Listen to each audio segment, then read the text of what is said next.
I hadn't seen my grandparents in ages. Not since I was a kid, when summers spent at their old farmhouse felt like a peaceful break from the hustle and noise of the city. Now, standing in the gravel driveway with my car idling behind me, the place looked smaller, maybe even a little worn out by time. The house was just like I remembered it. Tall, slightly slouched, with the white paint peeling off the sides. It stood all alone, surrounded by fields and dense woods that stretched on forever. I'd taken them up on their invitation to visit for a few days. A change of scenery was exactly what I needed. Things in the city had been piling up. Work, life, everything. And I was feeling the weight of it all. So, when Grandma mentioned in one of her letters that they missed having me around, I figured, why not? I didn't have much going on after all. Climbing up the porch steps, I saw them already waiting for me. Their smiles were warm and familiar. Grandma looked just like I remembered. Her soft gray hair pinned neatly, her tiny frame wrapped in one of her floral aprons. She waved at me, her eyes crinkling as she smiled. "Well, look who finally showed up," she said, pulling me into a hug as soon as I reached the top. "All grown up now. It's so good to have you back, sweetheart." I hugged her back, the sweet scent of lavender and fresh-baked bread filling the air. "It's great to be here," I said, trying to cover up the awkwardness I felt. It had been so long, and everything felt a little distant. Grandpa stood behind her, hands shoved in the pockets of his worn-out work pants. He nodded at me, a more reserved smile on his face. "Took you long enough to visit," he said in that deep, gravelly voice of his. "Your grandma's been talking about it for weeks." "I know," I chuckled softly. "Sorry it took me so long to make it out here." "Well, you're here now," Grandma said, stepping back to take me in with a proud smile. "And that's all that matters. Come on in, dinner's waiting." I followed them inside, the door creaking shut behind me. Everything inside looked just like I remembered. Dark wooden floors, old photos hanging on the walls, and heavy furniture that probably hadn't been moved in years. Felt like stepping into a time capsule, untouched by the outside world.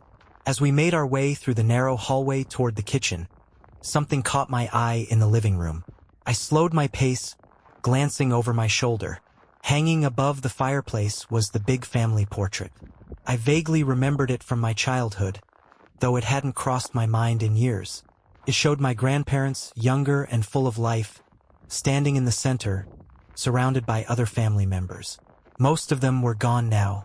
The colors were faded, and the faces looked formal, almost like they were posing for something more serious than just a family photo. But one person stood out to me now, someone I didn't remember. Toward the back of the group, half hidden in shadow, there was a man I couldn't place. He wasn't standing like the others. He seemed almost turned away, like he was on the edge of the picture, almost an afterthought. "Come on, honey," Grandma called from the kitchen, pulling me out of my thoughts. "Dinner's getting cold." I blinked, tearing my eyes away from the painting, and headed toward the kitchen, where the warm light and the smell of stew filled the air. We sat around the old wooden table, and Grandma dished out steaming bowls of her homemade stew. "It's been so long since we had you here," she said, smiling as she placed a plate of bread on the table. "I hope you're hungry." I nodded, though that strange feeling from the painting still lingered. "Yeah, I'm starving." "Thanks, Grandma. This smells amazing." We ate mostly in silence, the familiar sounds of clinking spoons and soft chatter filling the room. They asked about life in the city, how work was going, and I gave them the usual vague answers. I wasn't ready to talk about why I really needed this break, how the stress had started to feel overwhelming, and how everything was getting on top of me. It wasn't something I was comfortable sharing just yet. After dinner, I found myself back in the living room, almost without realizing it. I couldn't explain why, but I was drawn back to the painting, like I needed to look at it again. There was something unsettling about the way that man in the background was positioned, half hidden, his face barely visible in the dim light. I stood there, staring at it longer than I meant to, trying to figure out if I had just forgotten him or if something was different. His expression seemed blank, like the others, but there was something in his eyes that sent a chill down my spine. "Everything okay, sweetheart?" I jumped, turning to see Grandma standing in the doorway with a soft smile. I hadn't heard her approach. "Yeah," I said quickly, forcing a smile, just looking at the portrait. "I don't remember it too well from when I was a kid." She stepped into the room, her gaze flicking to the painting. "Oh, that old thing," she said with a quiet laugh. "Who's the man in the back?" I asked, pointing to him. I don't think I ever recognized him. Grandma's smile wavered for a split second, but then she recovered, shaking her head lightly. "Oh, just some relative. He's always been there." She gave me a smile, but it looked a little more forced now. "You probably just don't remember." I nodded, though something about her response didn't sit right. "Yeah, maybe." "Well, it's getting late," she said gently but firmly. "You should get some rest. It's so good to have you back." I hesitated for a moment, taking one last look at the painting before I followed Grandma down the hall. That feeling that something was off about that portrait lingered, and I couldn't shake it. The guest room was small, with an old wooden bed and a heavy quilt draped over it. The place looked spotless, almost too much so, like no one had set foot in it for years. I felt like I was intruding, like I didn't belong. But exhaustion from the long drive hit me hard, and I collapsed into bed, pulling the quilt up around me for comfort. The silence in the house was unnerving. I'd forgotten how quiet it could get out here, so far from the bustle of the city. No cars, no sirens, no hum of life beyond the walls. Just the soft creaks of the house and the distant whisper of wind rustling through the trees. Eventually, sleep took over. The next morning, I woke to the soft light streaming in through the thin curtains of the guest room. The house was as quiet as ever. I stretched, and as I got out of bed, the old floorboards creaked under my feet.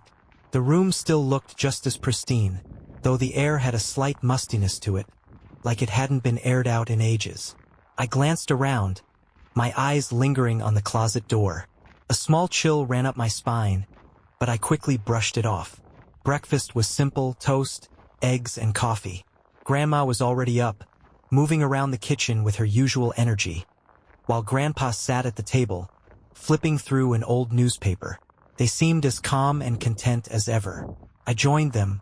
"How did you sleep, sweetheart?" Grandma asked as she set a plate of food in front of me. "Fine, thanks," I replied. "The house is quiet." Grandma smiled. "That's the charm of living out here. You'll get used to it." We ate in near silence. Grandpa gave me a quick look over the rim of his coffee mug, but his face was unreadable. After breakfast, I wandered through the house, reacquainting myself with its old layout, the furniture that had been around forever, and the relics of a time long past. I walked down the narrow hallway, heading back toward the living room. My pace slowed as I neared the big family portrait above the fireplace. The man in the back. He had moved. I froze in my tracks, my heart racing as I stared at the painting. I was certain of it. The unknown man, the one I didn't recognize, had shifted. He was no longer hidden in the shadows, half obscured in the background. He had moved forward, closer to the center. His face, once shadowed, was now clearer, and his eyes, dark, almost black, seemed to lock onto mine. For what felt like forever, I stood there, rooted to the spot, unable to look away. Was I imagining it? I took a cautious step forward, squinting at the portrait. The rest of the people, the ones I recognized as my grandparents and relatives who had passed, hadn't changed. Their solemn faces remained the same. But this man, this stranger, was different. His presence was more prominent now, his face sharper, and the unsettling feeling that he was watching me wouldn't leave. I backed away slowly, then turned to leave the room, but I couldn't stop glancing back at the painting. Something about it felt wrong, and the longer I looked, the more I felt like his eyes were following me. I found Grandma in the kitchen, humming quietly as she wiped down the counter. "Why don't you go help your grandfather outside? He could use some extra hands," Grandma suggested. I hesitated, glancing once more toward the living room. "Yeah, sure." Stepping outside, the fresh air was a welcome change from the oppressive silence of the house. Grandpa was already in the yard, working on an old fence. He moved slowly, deliberately, as if trying to keep busy. I joined him, grabbing a hammer and some nails, though my mind kept drifting back to the portrait. That man in the painting, his face wouldn't leave me. The rest of the day passed in a blur as I helped Grandpa with odd chores around the property. But that feeling of being watched never went away. That night, I lay in bed, staring up at the ceiling once again. The quiet of the farmhouse had taken on a different tone. It wasn't peaceful anymore. It felt more expectant. I rolled over, my eyes drawn to the closet door at the far end of the room. It was still closed, just like the night before, but now it seemed different, ominous. I tried to ignore it, but a small part of me couldn't shake the feeling that something was off. I kept waiting for it to creak open on its own. The minutes dragged on, and just as I started to drift off, I heard it. Footsteps. Soft at first, but unmistakable just outside my bedroom door. The footsteps continued, pacing up and down the hall, faint but persistent. I held my breath, straining to listen. The sound was so subtle, but it was definitely there. I thought it might just be one of my grandparents checking on me. But the footsteps didn't stop. They grew louder the more I focused on them. Finally, I couldn't take it anymore. With shaky hands, I threw off the blankets and got out of bed. My feet were cold against the wooden floor. I walked toward the door. The footsteps stopped.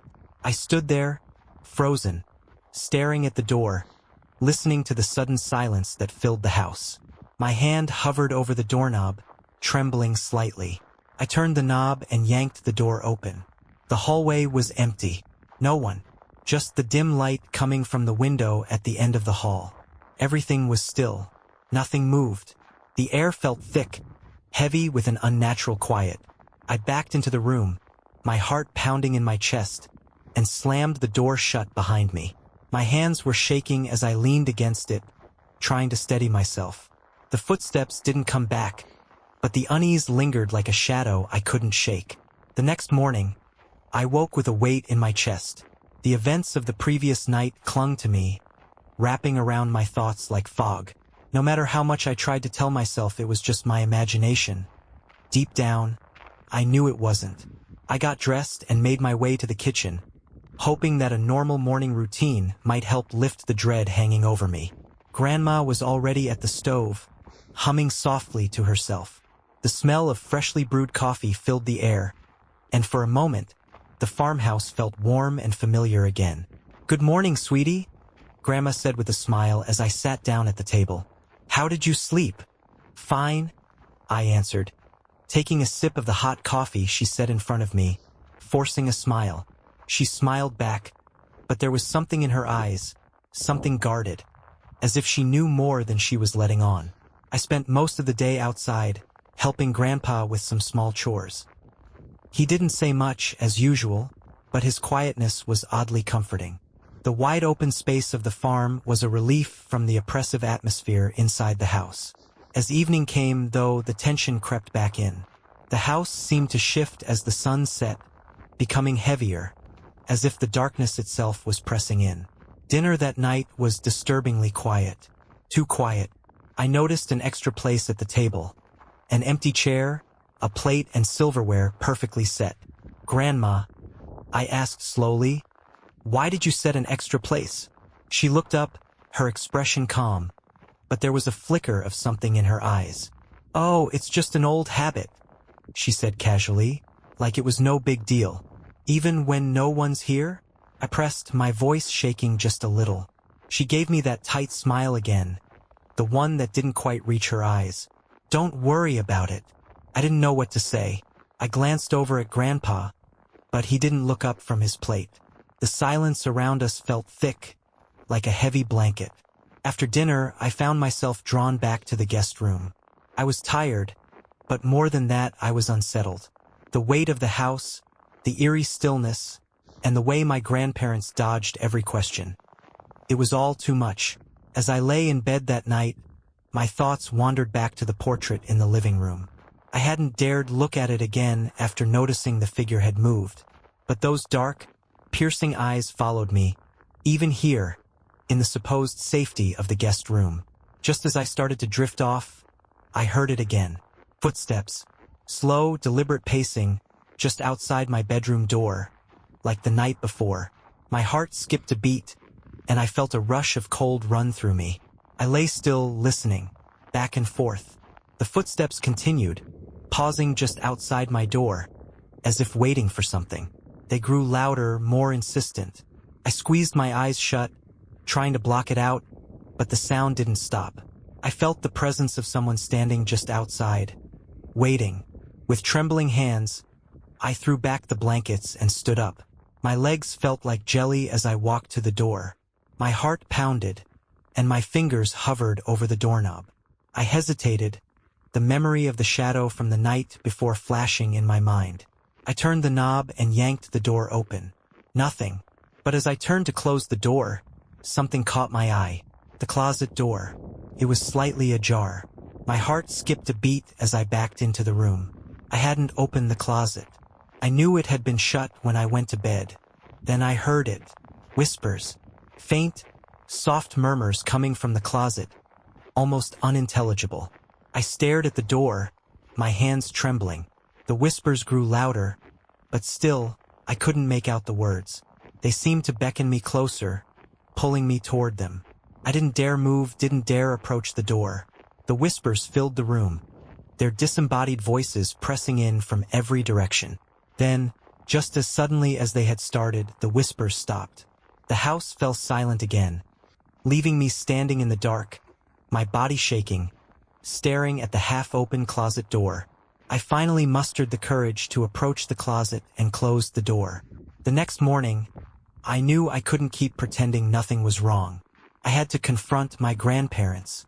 "Did either of you hear anything last night?" I asked carefully, my voice low as we sat around the breakfast table. Footsteps? Or voices? Grandma and Grandpa exchanged a quick glance, their faces unreadable. "Old houses make noises, dear," Grandma said lightly, brushing it off. "You're probably just not used to the quiet." "No," I insisted, my voice tightening with frustration. "I know what I heard. Someone was pacing outside my door. And the closet?" I trailed off, not sure how to explain what I had felt. Grandpa interrupted me, his voice sharp and firm. "It's nothing to worry about." He looked me dead in the eye, his expression impossible to read. "Just keep your door closed at night." The air in the room thickened, and I could tell I wasn't going to get any more answers from them. Whatever was happening here, they weren't going to talk about it. But I wasn't imagining things. I knew that now. Something was happening, and it wasn't just in my head.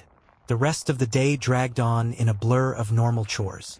I went through the motions, helping Grandpa with various tasks around the farm, while Grandma chatted about the weather, the garden, anything but the house. But even outside, the air didn't feel fresh. It was stifling, like the house was holding its breath, watching me from a distance, not letting go. By the time evening arrived, I felt utterly drained, both physically and mentally. Dinner was as quiet as always. The sound of silverware scraping against plates was the only noise in the room. But I noticed it again, the extra place setting.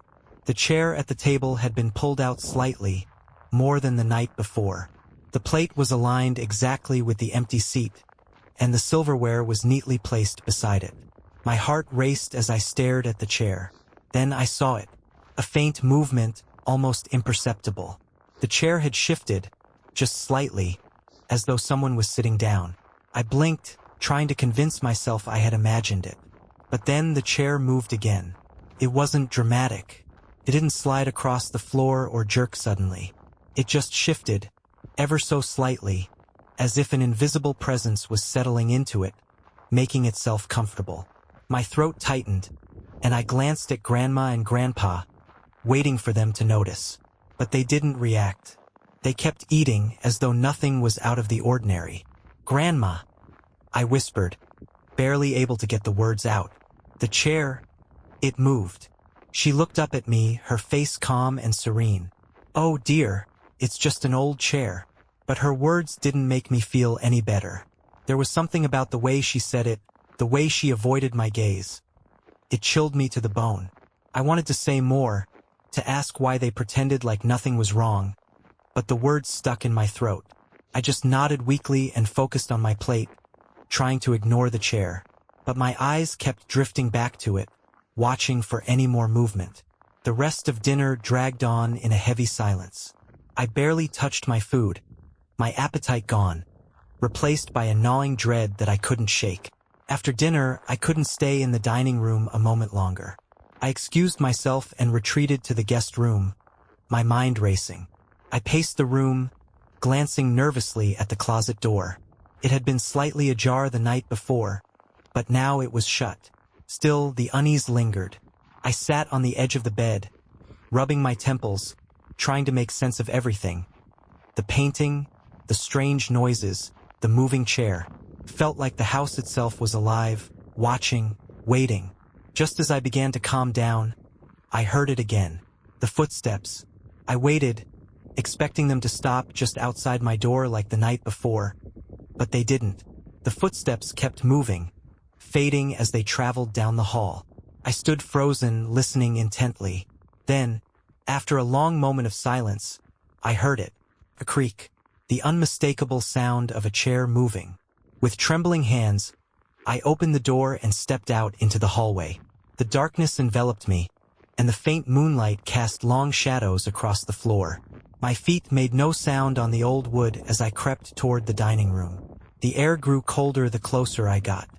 I could hear the soft scrape of silverware against a plate. I stopped at the entrance to the dining room, my heart pounding in my chest. I didn't want to look, didn't want to see what was waiting for me at the table. But I forced myself to step into the room. The chair was pulled out completely now, but no one was there. I moved closer, my steps hesitant. The closer I got, the colder the air became. My hand trembled as I reached out to touch the chair. The moment my fingers brushed the wood, I felt it. A breath, cold, soft, brushing against the back of my neck. I recoiled, stumbling back from the table, my pulse racing. I spun around quickly, expecting to see someone standing behind me, but the room was empty, except for the low, breathy sigh that filled the air, too real, too close. I backed out of the room, my heart racing in my chest, and hurried back down the hallway to the guest room. I closed the door behind me, leaning against it, trying to catch my breath. I was losing it. I had to be. That's what I kept telling myself. I was just tired, stressed. My mind was playing tricks on me. The next morning, I couldn't take it anymore. I had to confront them. Why do you set that extra place every night? I asked, my voice tight with frustration as we sat at breakfast. Why do you pretend like nothing's wrong? Grandma and Grandpa exchanged another look, their faces neutral, but the tension in the room was undeniable. It's just the way things are, dear, Grandma said softly, her voice distant. We've always done it. Don't worry about it. But I am worried, I pressed. The chair, the footsteps. There's something here. Something you're not telling me. Grandpa finally looked up from his plate, his eyes dark, unreadable. Some things are best left alone, he said in a low, gravelly voice. You don't need to understand everything. I opened my mouth to argue, but the words stuck in my throat. The look in his eyes silenced me. There was a warning there, a quiet threat that told me I was getting too close to something I wasn't meant to understand. I pushed my plate away, standing up from the table. I couldn't sit there any longer, pretending everything was fine. The house felt wrong, the painting felt wrong, and my grandparents were hiding something. Something that was becoming more dangerous with each passing day. The unease I'd been carrying all week had morphed into something worse. An overwhelming, suffocating dread. After breakfast, I couldn't stay inside the house for another minute. I needed air, some space to clear my mind, to escape the oppressive feeling that someone, was watching me from every corner. I spent most of the day outside, wandering aimlessly around the property. But no matter how far I walked, I couldn't shake the feeling that the house was pulling me back, tugging at my chest like an invisible string. No matter how much distance I put between myself and it, I knew I couldn't escape. Eventually, I made my way back to the farmhouse. When I reached the living room, I hesitated at the entrance. My eyes were immediately drawn to the family portrait above the fireplace. My heart sank as I stepped closer. The man in the portrait. This time, he wasn't lingering in the background, half hidden in the shadows like he had been before. Now he stood right at the front, his face sharp and clear, his eyes locked onto mine. His lips curled into a sinister smile, something cruel and malicious in the way he stared directly at me. Felt like he was looking straight through me.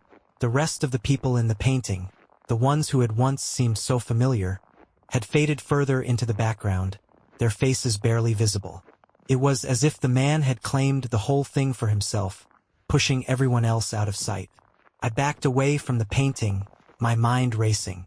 Couldn't be real, but I couldn't deny it. The man in the portrait was watching me, and he was getting closer.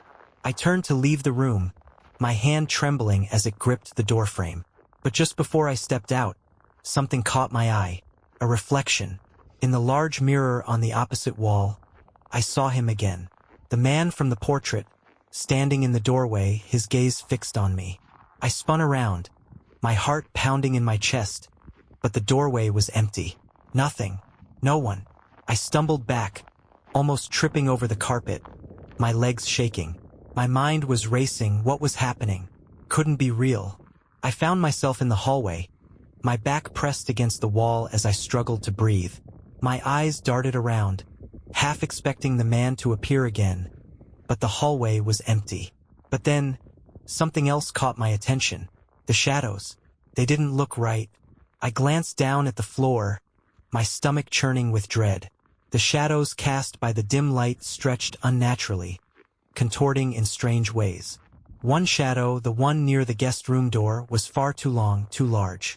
And then I realized, it wasn't my shadow. The shadow remained where it was, unmoving, as though the figure casting it was standing right behind me, just out of sight. Slowly I turned. No one. But the shadow stayed, lingering on the floor like it had a life of its own. I backed into the guest room, slamming the door behind me, my heart hammering in my chest. My mind was spinning. I couldn't make sense of it. I didn't understand what was happening, or why. That night, sleep wouldn't come. Every creak of the floorboards, every gust of wind outside, set my nerves on edge. The whispers were back, soft and distant, calling to me from the closet again. They were louder now, more persistent, pulling me toward them. I lay there, staring at the closet door, too terrified to move. The whispers were muffled, as if someone were speaking through layers of cloth. I squeezed my eyes shut, willing the sound to stop, but it only grew louder, more urgent. Finally, I couldn't take it anymore. I got out of bed, my hands shaking, and slowly walked toward the closet. My fingers trembled as I reached for the door handle. And then, I pulled it open. The closet was empty. At least, it appeared to be. But the air inside was freezing, far colder than the rest of the room. I could feel it, like a faint breath against my skin. I reached in, my fingers brushing against the old clothes that hung neatly in a row. But something was wrong. The clothes were old-fashioned, worn, but somehow still felt new. My heart raced as I grabbed one of the shirts from the hanger, my hands trembling as I studied it. It was a man's shirt, plain but freshly pressed, stiff as though it had never been worn. Then it hit me. The clothes were identical to the ones worn by the man in the portrait. I dropped the shirt, stumbling back in horror. My hands shook as I slammed the closet door shut. I sat down on the edge of the bed, but the room felt smaller, suffocating, the walls closing in around me. The whispers had stopped, but I couldn't shake the dread that still lingered in the air. I forced myself to calm down, to try and make sense of it all. The next morning, I couldn't hold it in any longer. I confronted my grandparents again. Who is he? My voice shook as I demanded the truth. The man in the portrait. I've seen him. He's here. They exchanged another glance, their faces unreadable. But this time, there was something darker in their eyes. Something they had been hiding. Grandma sighed softly, her gaze fixed on the table in front of her. He's family, she said quietly. He's always been here. What do you mean? My chest tightened as I asked. my heart pounding in my throat. Who is he? He's one of us, Grandpa muttered, his voice low and gravelly. But he never really left. I stared at them, trying to understand. Their words lingered in my mind long after breakfast was over. He never really left. What did that even mean? The idea that the man in the portrait was part of the family, always present in some way, sent an icy chill down my spine. I didn't know which was worse, that my grandparents believed it or that, after everything I'd seen, I couldn't convince myself it was all nonsense. The rest of the day felt like a haze. I spent it packing my things, preparing to leave the next morning. I took most of my stuff to the car that evening, desperate to escape. As the evening sun began to set, casting long shadows across the fields, the weight of the house seemed almost unbearable. Every fiber of my being screamed to leave, to drive away that very night and never look back. But something kept me there, an invisible force that I couldn't shake, tethering me to that place. The house, the painting, my grandparents. Everything felt connected by something darker, something I still didn't understand. Dinner was painfully quiet. My grandparents hardly spoke, and I barely touched the food on my plate. I couldn't stop thinking about the portrait, about the man who had moved so close to the front, his eyes following me every time I passed. Couldn't resist. I had to look at it again. Something inside me was drawn to it like a magnet. As soon as dinner ended, I slipped away from the table, my feet carrying me toward the living room almost without my consent.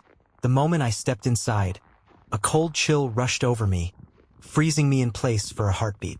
The air in the room felt wrong, heavier, more stifling than it should have been. I approached the portrait slowly, my heart pounding in my chest. The familiar faces of my grandparents, their long-dead relatives, stared back at me from the past. But as my eyes moved across the canvas, my stomach dropped. The man, he was gone. I gasped, stumbling back, my mind reeling. I searched the painting again, my eyes scanning every inch, but he wasn't there.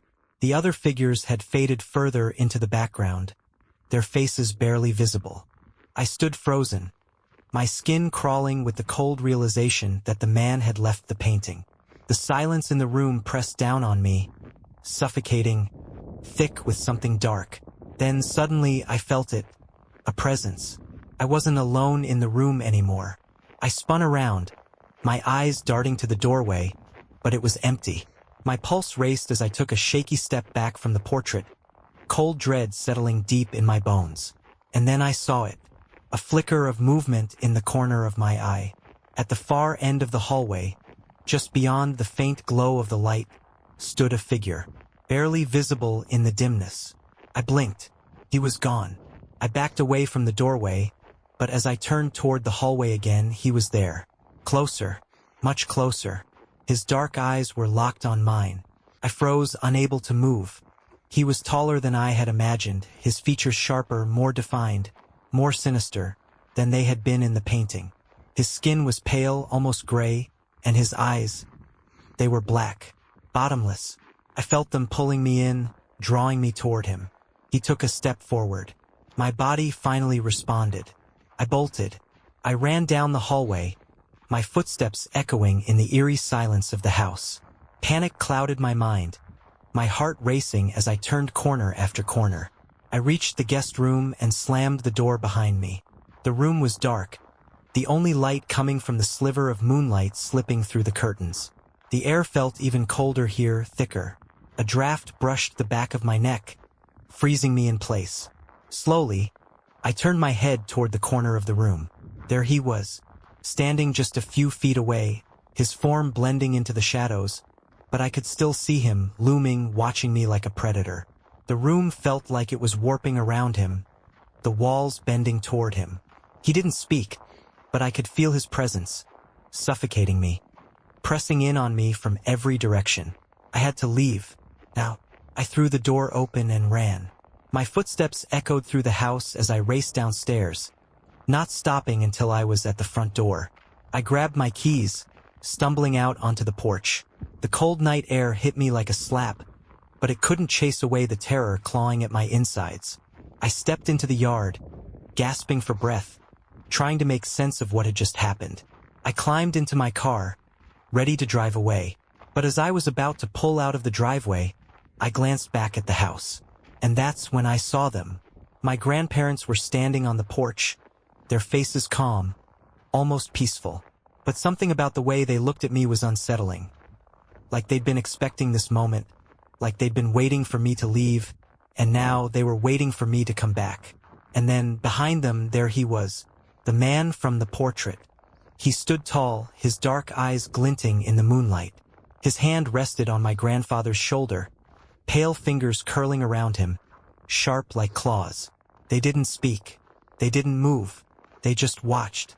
As I drove away from the farmhouse, my hands tight on the steering wheel, I stole one last glance in the rearview mirror. The house grew smaller in the distance, sinking into the darkness, swallowed up by the night. It's been a week since I left the farmhouse. I haven't told anyone what happened. I'm not sure how to explain it, or even if I believe it myself anymore. The memories feel distant now, like fragments of a nightmare I can't fully remember. But every time I close my eyes, I see him, the man from the portrait, watching. I tried to settle back into my old life in the city, but nothing felt the same. The noise of traffic, the crowded streets, they used to comfort me, but now they felt hollow, restless. Anxiety kept gnawing at me. One night, alone in my apartment, I stared at the glowing screen of my phone. It rang. The number was unfamiliar, but something about it tugged at me, a deep unease creeping up my spine. I answered it. Hello. My voice was shaky, my hand unsteady as I held the phone to my ear. Silence. The kind of silence that crawls under your skin and makes your heart race. I waited, breath held. Finally, a voice, soft, but unmistakably familiar. Dear. It was my grandmother. My stomach dropped. I hadn't spoken to her since the night I left. Hearing her voice now, crackling through the phone, sent a chill through me. Grandma, I croaked. Yes, dear. Her voice was so calm. Too calm. It's been a while. We were just wondering when you might come back. I swallowed hard, trying to find my voice. I'm not sure. I don't think. Your room is still ready for you, she interrupted. Her voice was soft but insistent. And the portrait? Well, it's still hanging there, waiting for you. My heart slammed against my ribs. I opened my mouth, but no words came.